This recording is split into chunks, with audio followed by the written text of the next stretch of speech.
No, very nice. Yeah, very nice. We'll share. Right. Okie dokie.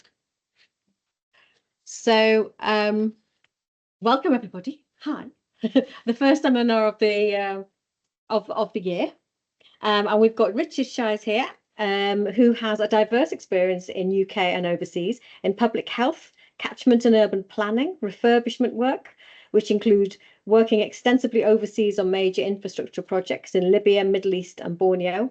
Richard has worked equally in public service and with consultants. For the 3 decades up to his retirement, Richard has worked in catchment and environmental planning, including flood risk studies and management and habitat creation, example, salt marsh and river restoration projects.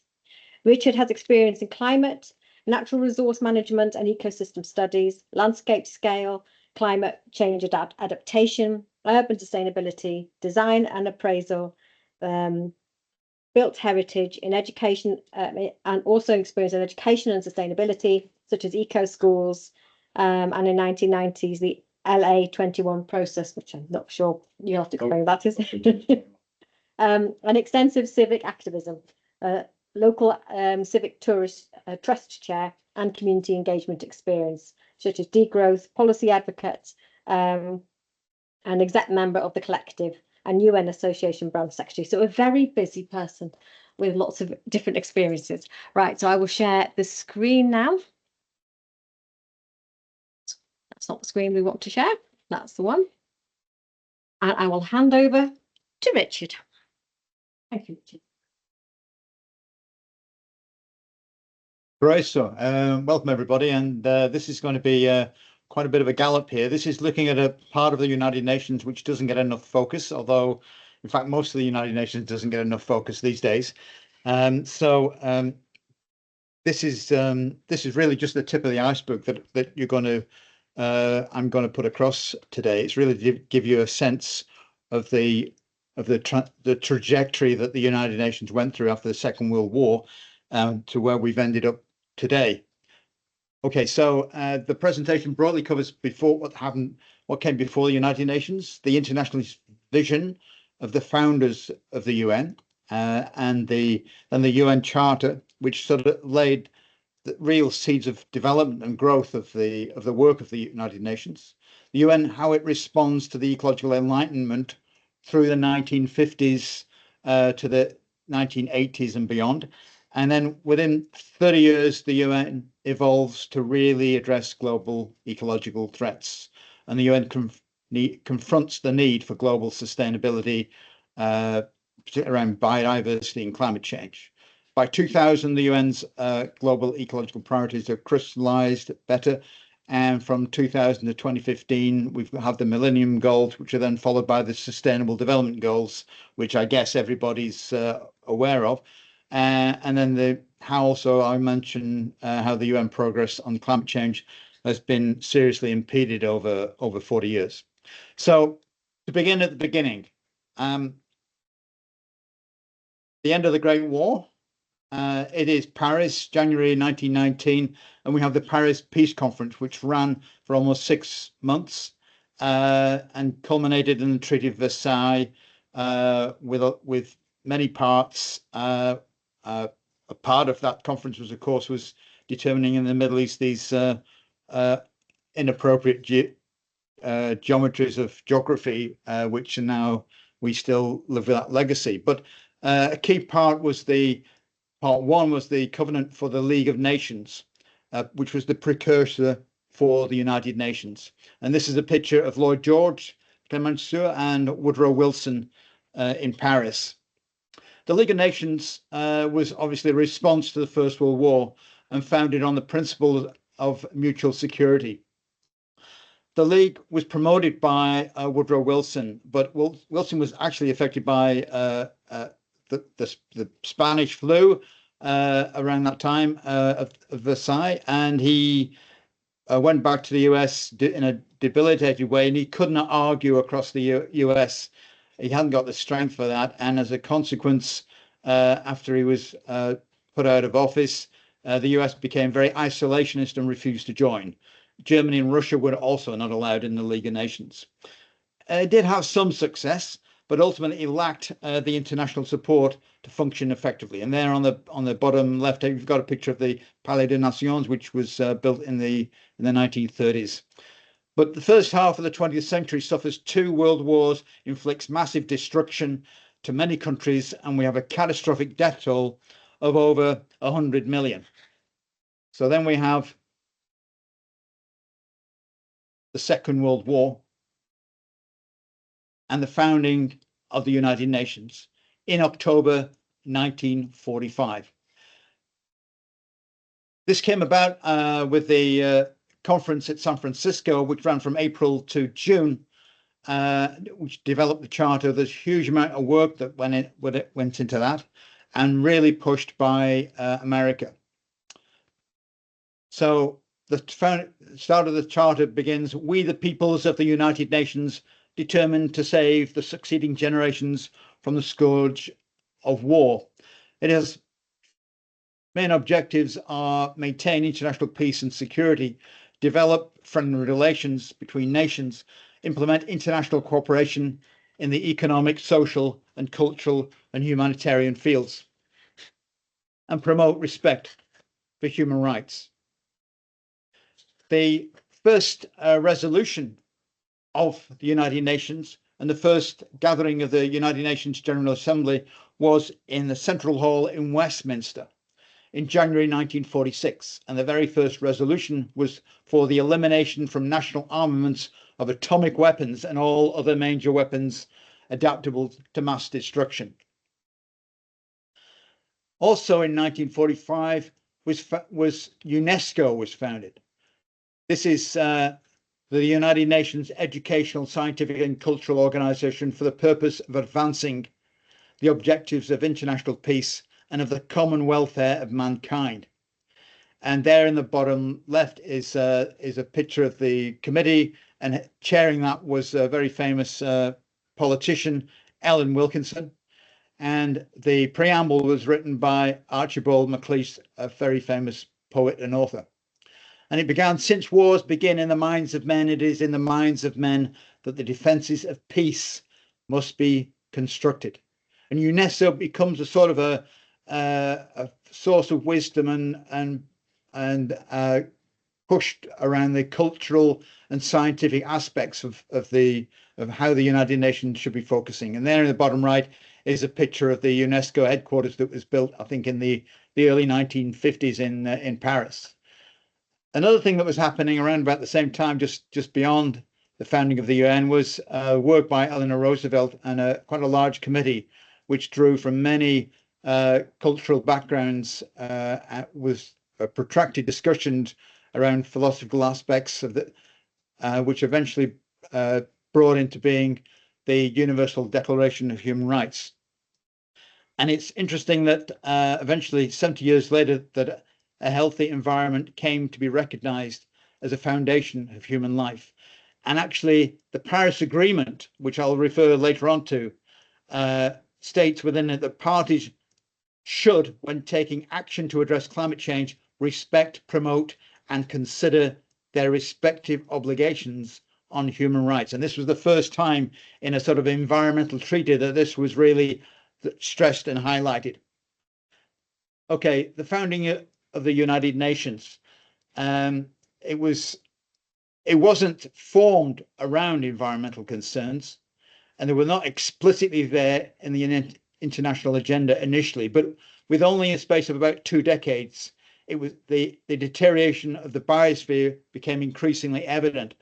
And so the UN begins to become the global advocate for addressing environmental concerns and ultimately for championing ecologically sustainable development.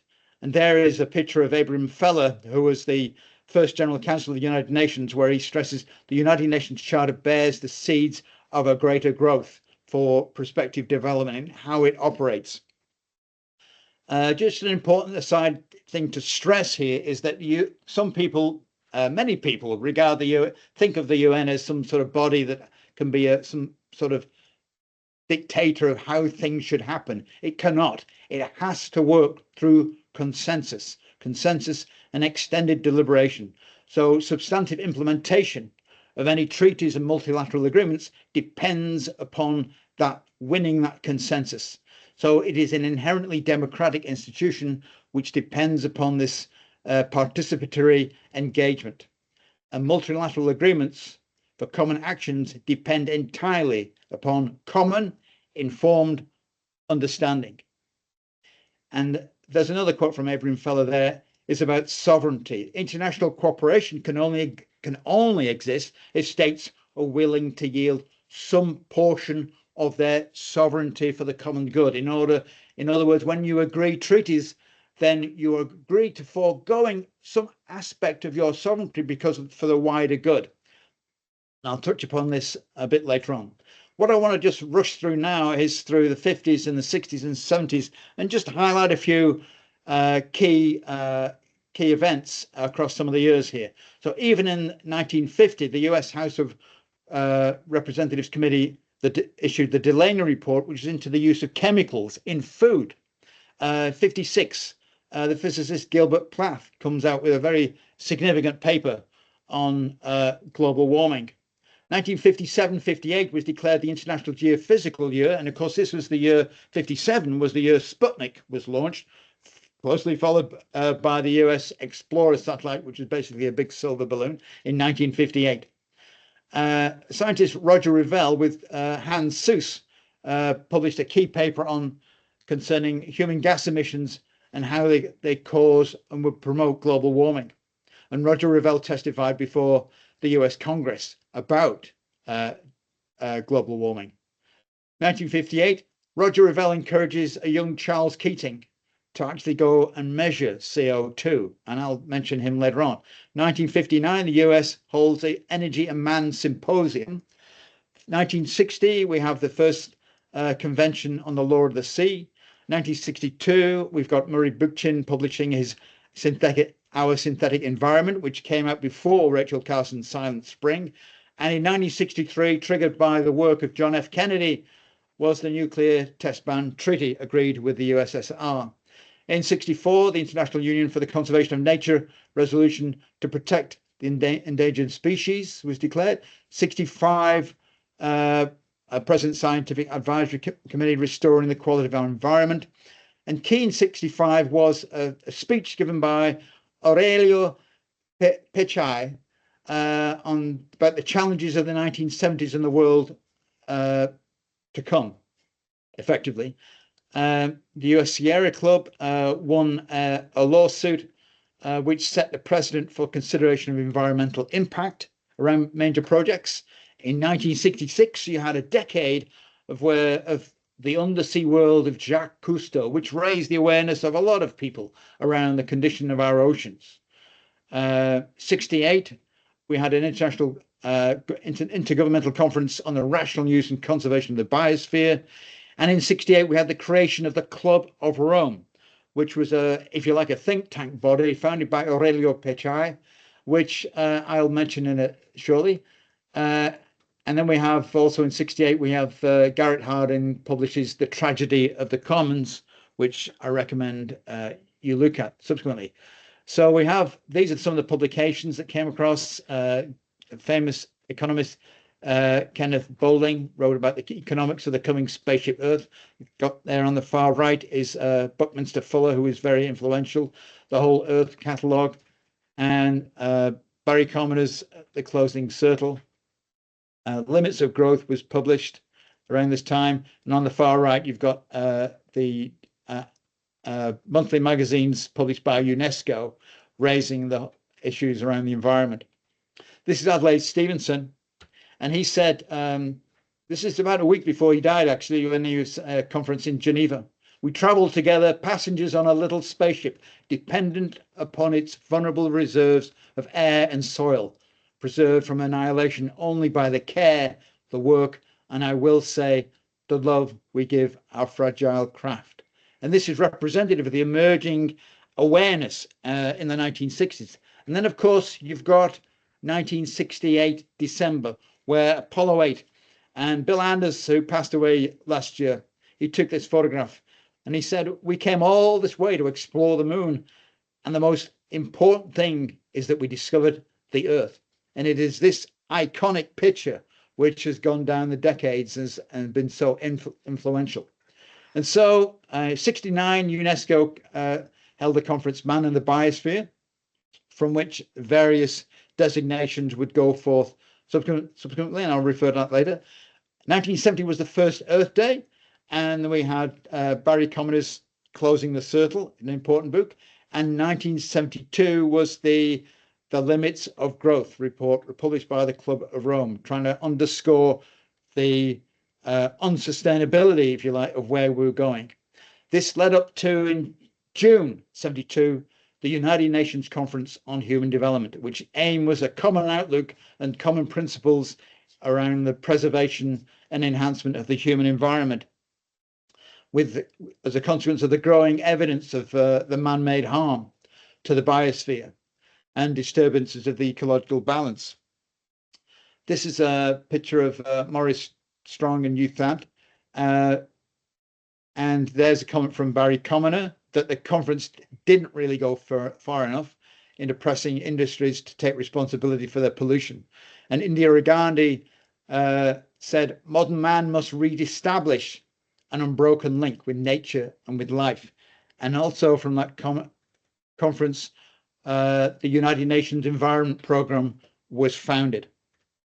So I'm not going to go through all 26 principles of the Stockholm Declaration, just highlight a few. Principle 1, responsibility to protect the environment for future generations. This is an important concept. Principle 2, the Earth's natural resources, including ecosystems, must be safeguarded.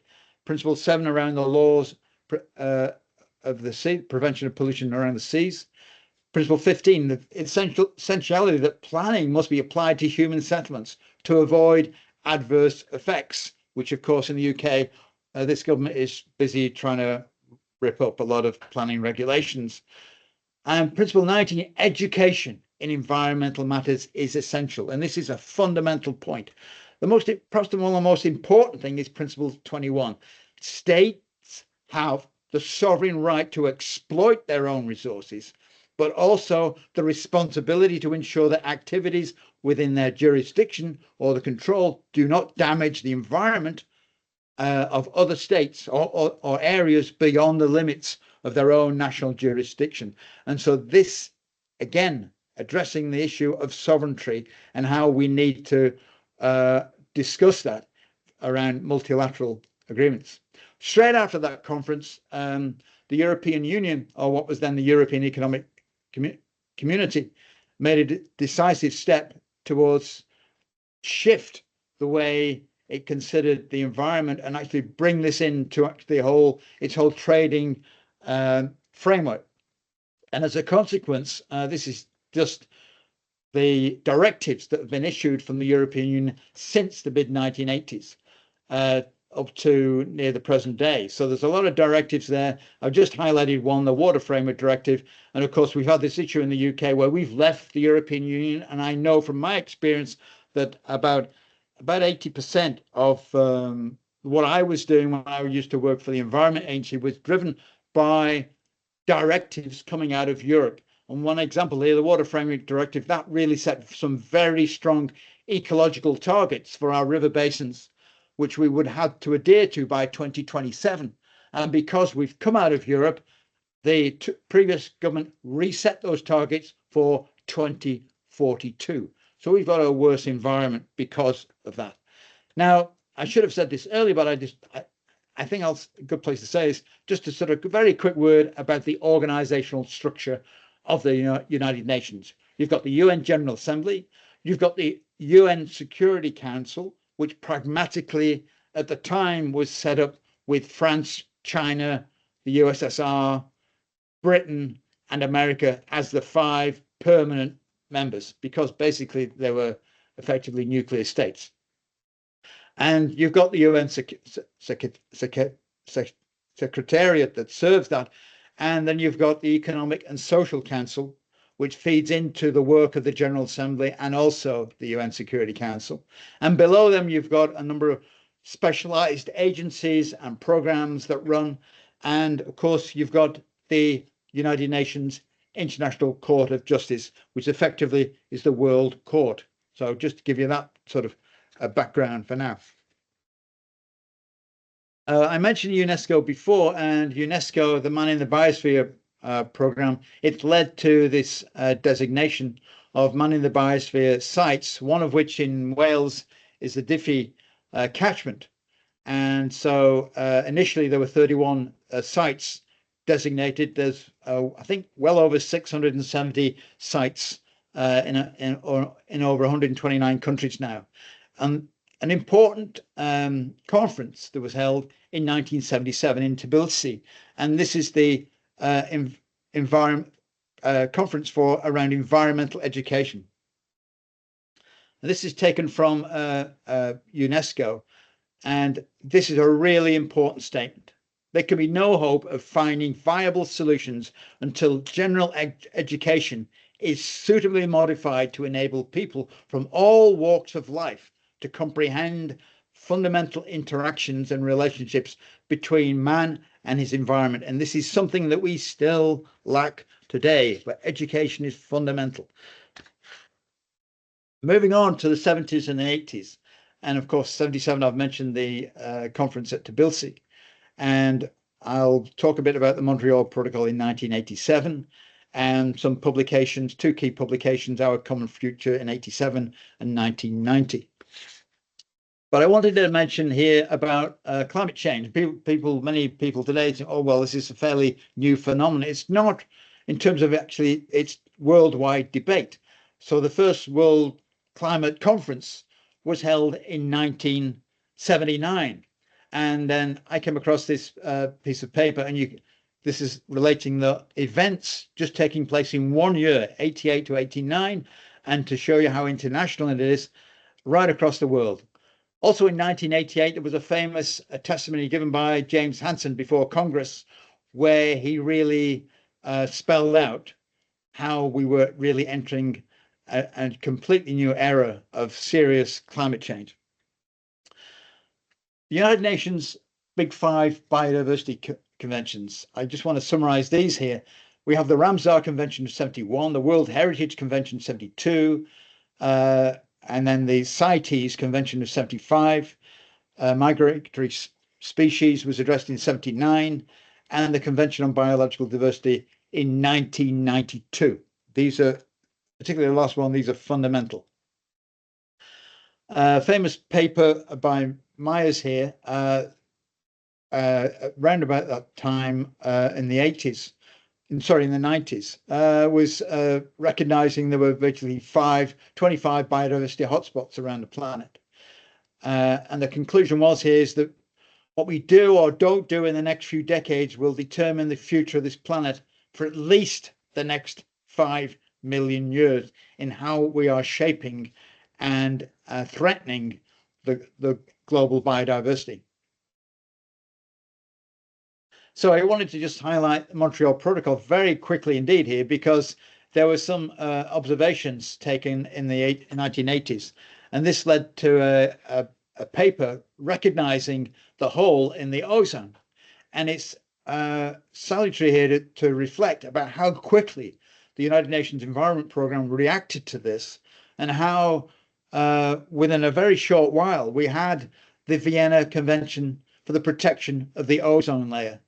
And that was signed up to in 1987. So all that happened within the space of about 3 years. It was a really terrific action. And that was enabled, of course, because there was no lobbyists around CFCs in the background impeding all this, which is something else I shall come on to very shortly. The greenhouse effect. I don't think anybody who's looking at this talk here will need to be have that discussed in detail. I think you're all pretty aware of that. I just put in for there. So this is global warming over a lifetime, sort of my lifetime, I guess. So here we are in the early 50s, and that's the sort of the average over a 5-year period, looking at the against the 1951 to 1980 readings. And we have CO2 there in the atmosphere around about 310 parts per million. And here we are sort of more to the present day almost. And we've got CO2 around about 418. in that period, 2020 to 2024. And you can see dramatic difference there. Of course, what we've done is this explosive release of CO2. It is literally in a blink of a geological time. So we have CO2, the CO2, atmospheric CO2 is now increasing 2.6 times faster than it was in 1959 when we really first started on seriously measuring CO2 in the atmosphere. And these charts, CO2 is going up, of course, nitrous oxide, methane there. Interesting thing on the methane is there's a suspicion there that from around about 2008, we can pick up an upward swing in the methane, and this is at the time when fracking was taking off in the Permian Basin in America. And of course, there on the right, you can see the blue line there, the CFCs. You can see the Montreal Protocol seems to be having some sort of curbing effect on the emissions, which is obviously very beneficial for warming. Just to run through some key scientists involved in raising the awareness around global warming. Gilbert Plass there, I mentioned before, as I did Roger Revelle, Wally Broecker there, and James Hansen I mentioned before when he testified before the Senate. But Bolin did a huge amount of work with the founding of the United Nations scientific work under the IPCC. And the young scientist under Roger Revelle was encouraged to measure CO2, which is why we now call the curve the Keeling curve. There's Michael Mann, who promoted various things and was responsible for the paper referred to as the hockey stick, where he looked back over several thousand years to define that. Valérie Masson-Damon, who did a lot of chairing with the IPCC reports. And there's Sherwood Rowland, who did a lot of work on CFCs, who said, what's the use of having developed a science well enough to make predictions if in the end all we're willing to do is to stand around and wait for them to come true? So there's the Keeling curve, and the parts per million of CO2 in the atmosphere is now around about 425. So, okay. So very quickly here we come to the Earth Summit, the Rio Earth Summit. And out of that, there was 3 conventions signed to: biodiversity, desertification, and of course the climate. Very quickly, and there was 2 key publications informed that. One was the Our Common Future, sometimes known as Brundtland Report in '87, and the other one was Caring for the Earth. The Brundtland Report's definition around sustainable development is can be distorted and misrepresented. I prefer this one, which from the IUCN and UNEP and WWF, Caring for the Earth, which is improving the quality of human life while living within the carrying capacity of supporting ecosystems. Okay, so very quickly, the founding of the UNFCCC, that was came into force in 1994 as a result of what was agreed to in the Rio Summit in 1992. And the Article 2 is the ultimate objective is to achieve stabilization of greenhouse gas concentrations that would prevent dangerous anthropogenic interference with the climate system. Unfortunately, we're already there. And the key point here is Article 6, which stipulates the promotion of education on climate change, something this country still hasn't got its head round with. But just before that, I was on a gallop through something around the impedance to the work of the UN. The Charney Report was a publication for President Carter around climate, and Exxon response to that was to do its own research and make statements around it recognized that it was going to interfere with their work. And so they produced some research which basically stated that the increase would not be uniform over the Earth's surface, with polar caps likely to see temperature increases of the order of 10 degrees C and less so at the equator.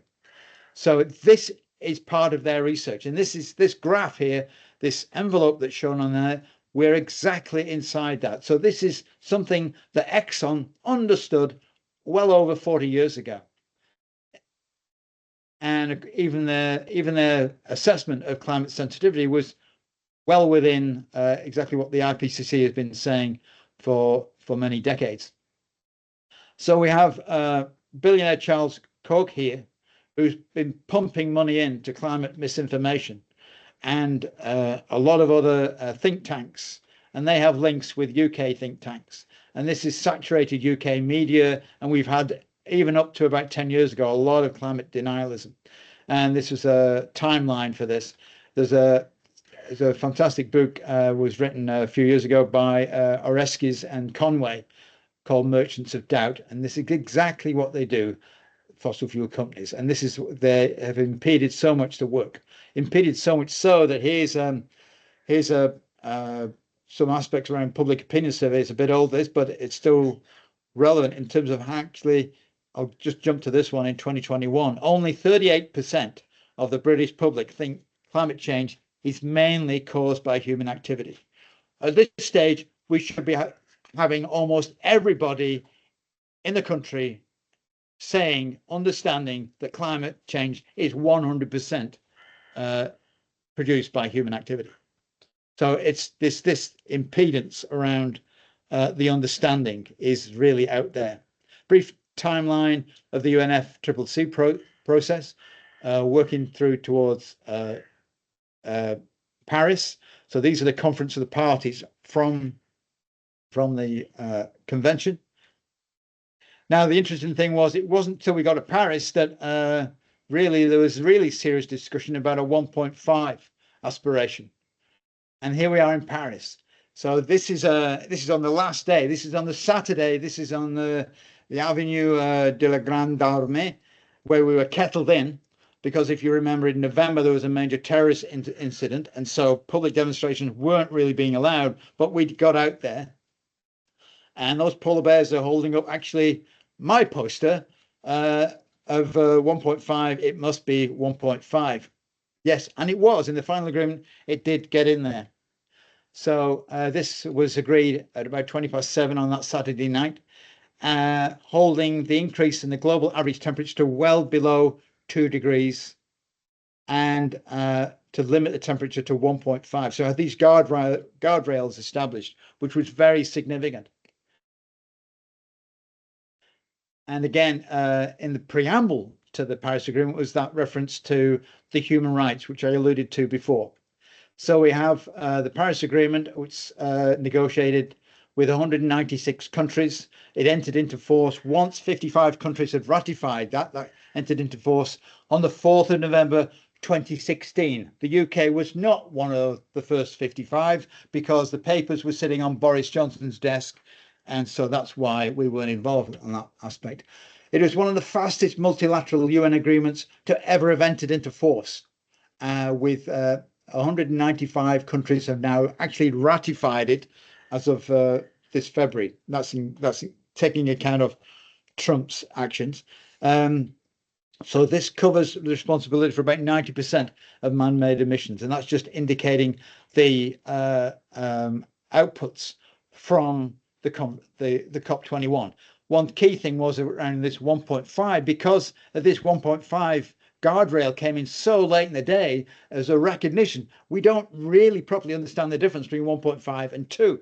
And this led to, over the succeeding years, of the publication of the special report into 1.55, which is what that is in the bottom right-hand corner there. And this is quick graphic. This is a one-stop graphic, which I have as a postcard, or it'll be a PDF available in association with this talk. Which sort of explains where we are with the guardrails and where we're going and where we need to go. I wanted to put this in very quickly about the Convention on Biological Diversity, which was agreed to in Rio and came into force in 1993. And there's 3 objectives, basically, for that convention: was the conservation of biological diversity, sustainable use of its ecological components, and a just sharing of the benefits from such resources. Now, what was founded in 2013 was the Intergovernmental science policy platform on biodiversity ecosystem services. And they put in train in May 2019, or they produced the Global Assessment Report on Biodiversity and Ecosystem Services. And eventually this has led to, in December 2022, the Global Biodiversity Framework. And it's for nature, it plans to halt and reverse nature loss, to put 30% of the planet and 30% of degraded ecosystems under protection by 2030. And of course, one of the key things here is for the Global Biodiversity Framework has major implications for how the stewardship of our protected landscapes in this country and, well, and across the world are exercised. And for the UK, and how our national parks should be obligated to systematically manage for nature recovery. So very quickly here, because I have to rush, Kofi Annan came in 1997 in the UN. He really shook it up. And what he needed was, he recognized he needed metrics, he needed to drive things forward. And this is why he came up with the Millennium Development Goals. And these are stretched until 2015. You can cover a range of things: poverty, child mortality, environmental sustainability, etc. These are superseded by Sustainable Development Goals, which I don't really need to go into. I'm sure you're aware of these. There was, beneath these 17 SDGs, there are 169 targets up to 2030. So I won't go through all these. I'm sure you're well aware of these. And that's how they sort of can be interlinked if you look at them in terms of the biosphere, society, and the economy. I just want to touch upon plastic. So that mapping there is from a key paper that came out in 2014 of microplastics around the oceans. At least 71% of all plastics ever made have been produced since the year 2000. It's probably about 3/4, I should think, now. So the production rate of plastics in 1950 was 2 million tons per year. It is now running around 504 million tons per year. So the UN's done a lot of work on this, particularly in the last 10 years or so. And some points there on the left-hand side. And we've now got really serious work now under the United Nations Environment Assembly approved a historic resolution to move towards creating its first of its kind international legally binding treaty to end plastic pollution.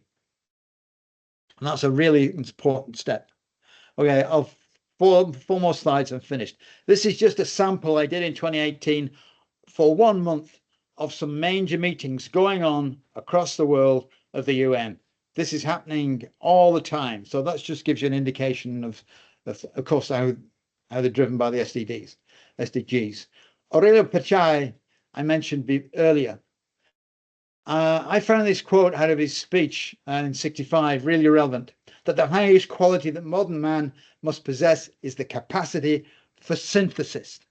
The techno-scientific progress itself, like the processes of living organisms, needs a regulator. And this is fundamental to what, in fact, a lot of the work of academics here in Bangor are doing, and it's fundamental to what the UN is, that the UN is at the forefront of synthesizing science, disseminating and building this consensual political action. And it's striven to establish the international environmental frameworks and treaties that promote the required international law and national regulations. And his last words, literally about 12 hours before he died, was, the harmonious coexistence between man and the environment is not only crucial for our future survival, but it is a fundamental cultural value. It needs to be a fundamental cultural value. So of the fundamental problems facing humankind today, the UN has been engaged about for many, many decades, and the limitations of spaceship Earth it was forecast in 69, will inevitably require that its economy be based on strict ecological principles. And it's only our myopic complacency in politics that now threaten to deny future generations a safe planet. And while the UN has striven for the treaties to enable the exercise of global ecological stewardship, the UN champions humanitarian and international ideals and deserves all our support. And lastly, Dag Hammarskjöld famously said, "The United Nations was not created to take mankind to heaven, but to save humanity from hell." Thank you.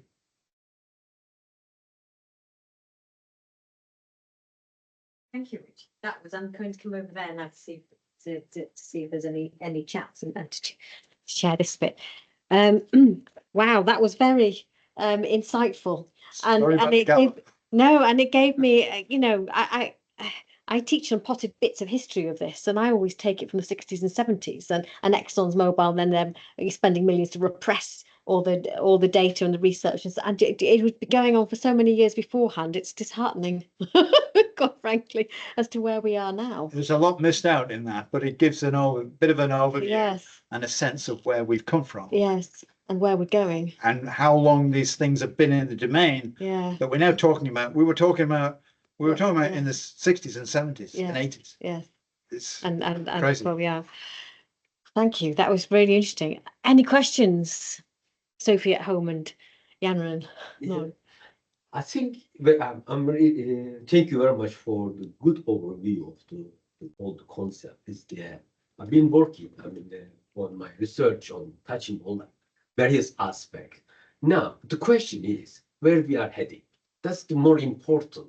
Where we are heading, because all the goals, all the targets is being pushed back. All the governments, especially US, UK, EU, including, then arguing that is the economic conditions or political and economic condition not any more favorable. Now, where we are heading now in the projection in the next 10 years? Okay, I'll answer that, but very briefly, just say that this presentation will be available as a PDF. Okay, for those who are switching off, maybe. I will be very happy to. So the stage I've got to in the way I think about things is now it is very, very, very political, and the problem we have, as we've had with the how the mainstream media has drunk up and all this denialism. I think Gaza in the last 18 months of what we've witnessed has really shown a minority of people around the world an understanding that our mainstream media is not fit for purpose, and to gather their understanding through other means. And it's this truth, I think, which is going to start to really shift the needle. And that we're back to Chomsky and the idea of manufacturing consent. To keep going our neoliberal capitalist system, we need this manufacturing consent. And this is the big impedance to future progress around sort of ecological sustainability of the planet. And so that is what I would say. And the students today really need to engage politically and thinking in terms of what should be the model, the paradigm forward, and not this neoliberalism as a dying phase. And indeed, since the demise of JFK, America went on a different trajectory, and today it is antagonistic to the UN system. And those who really support the UN system are the likes of Russia, China, and France. You could see by the statements that were made last week when the Obscenity to Civilization gave his thing about Gaza, about how they fundamentally, those three UN security states came out with statements immediately about how they oppose that because of it was basically against international framework, against the international order. I am working on the decarbonization at the firm level, but more in the depth. Oh, sorry. It is shocking that is all effort that is as you highlighted very much in the 2015 achievement, all pushed back. We don't know when is going to come back again to be enforced. This is really so upsetting, and to know understand knowing the Earth is dying, and then The other lens to look through isn't just about energy and about CO2 emissions. Yeah. The other lens to look through, particularly, is consumption. As I said there with the plastic, we're producing about 500 million tons of plastic. The forecast there is to triple that by 2050. And of course, you've got governments like Saudi Arabia who are really pushing back on any sort of treaty and that to constrain that. So it's about consumption is going to be our real big problem.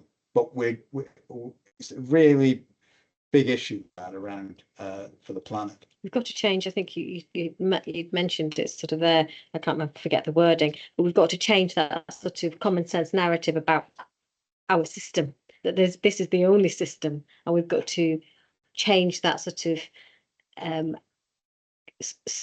that conversation that we can have change, and our economic system and our consumption system change can be better, and inactivity is activity itself. But if you go back to what came out of the Tbilisi conference in 1977, to drive home that the environmental education, the awareness of the interrelationship, the ecological balance, that understanding just is not there. People live in a bubble. People live in a man-made world. We now have a world where all the man-made stuff on the planet, the roads, the buildings, everything completely outweighs anything that's from the biosphere. The narrative's being the biomass. It completely outweighs that. This is just ludicrous. And so there needs to be this conversation, which mainstream media is impeding. It's not the mainstream media that I knew as a youth. It's a very narrow-minded mainstream media we have now. And some of it's going to be controlled by oligarchs that are controlling the BBC isn't, but the BBC is still very narrow-minded. And I'm thinking of Musk and things to try and peddle the extra disinformation that's going around. There's lots of small groups that are around the country and around the world that are trying to do things. So people need to try and support those groups, and obviously governments, councils need to also support those groups. Yeah, that's a very good point, is that there are seeds there. There are seeds there. We just need a much greater widespread understanding about what's going on, and then you can tap into these groups, these actions, and actually those can grow. But the problem we've got is that everybody sits in their bubble and nobody talks. Nobody gets together and discusses.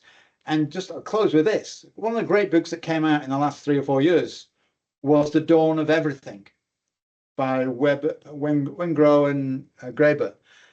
Brilliant book. And you look, it references there, societies 7,000 years old, of settlements of 10, 20, 30,000 people who have no discernible hierarchies, which begs the question, how did that built infrastructure exist for that huge number of people and persevere for many, many centuries without a hierarchy? It was only possible because people must have come together all the time to discuss about how to do things, how to plan things, how to develop things, how to change things, how to work, how to get their food systems working, the built infrastructure, everything. So that window is really important, and that's what we need to go back to. Talking, I mean. Socialist anarchism. Interacting. Yeah. I'll shut up. No, that was extremely interesting. It's extremely interesting. Right. Well, Sophie, I think we'll close it down now, unless you have a question. No questions, thank Karina. It's just a lot. Yeah, I had no idea. But just like you said, I had no idea it went back so far, and yet inaction has happened. So yes, much food for thought for future work as well. And Richard, I'll be interested to find out more about all of your expertise. You mentioned public health and stuff, which is a mutual research interest. So I'll see if I can follow your social media. Is it put you on Menai? I was just trying to Google it. No, now. I don't have any social media. I just don't believe in that sort of stuff. And we'll all have to be coming off it, I think, soon if we're going to fund these. I hope it might inspire people, that's all. Yes. Oh, definitely, definitely, and we might get you back to do some more talks, and we can further our education that way. So I'll close the link down. Sophie, I hope you get better soon. Thank And you. they're jumping around. All right then. See you later. Bye. Right. Yeah, thank you very much for the talk. I mean, I will be very happy to